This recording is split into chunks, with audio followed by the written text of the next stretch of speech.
Hello, hello, hello! Good day mga people! Samahan niyo ako for today's video. Thank you so much! Ampingan tanan! Another day, another upload mga people! It's Monday, unang araw ng ating lingguhang klase. Simulan ng araw nang nagpapaganda mga people para naman inspired ng mga tao sa paligid natin kung tayo ay makita, di ba? Pasintabi sa aking mataba, late upload pala to mga people. Pasensya na po, medyo busy ang person.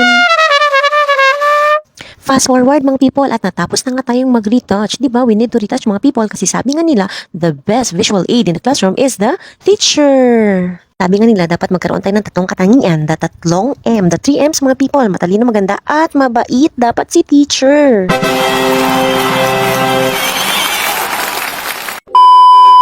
Let's start working mga people. Pangalawang subject na pala natin to sa araw na ito, it's food bro time.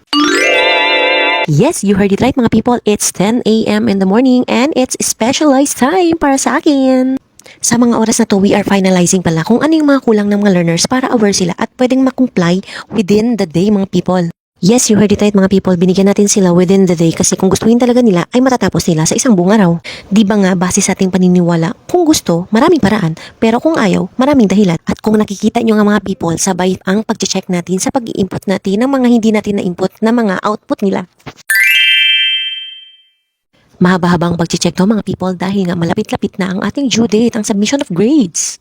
Kaya kailangan natin siyang matapos within the week mga people. Sa Friday po pala ang aming submission of grades, February 14. Advance Happy Valentine's Day mga people. A few moments later. At syempre, ang hindi mawawala, huwag kalimutang kumain mga people para hindi magutom ang ating mga brain cells. Let's eat lunch! Yes, tamang dinig nyo, lunchtime na nga sa mga oras na to mga people. It's already 12 noon. 12 noon po talaga natatapos ang ating klase. Kaya let's eat!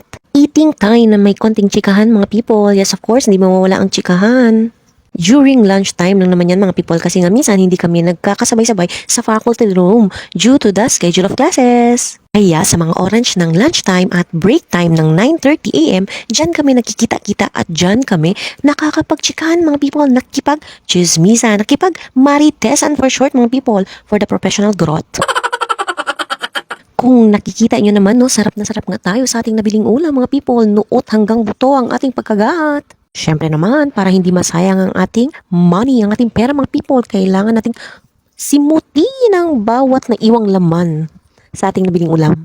Kasi nga, di ba, bawat sentimo ay mahalaga, hindi nabubuo ang piso mga people pag walang sentimo. Di ba, pag kulang ating bariya, ay hindi tayo makakabili ng ating pagkain mga people. Tandaan. Maraming salamat po sa araw na ito. Dito ko po muna tatapusin. Huwag po kayong magsawang manood at makinig. Thank you so much mga people. Ampingan tanan.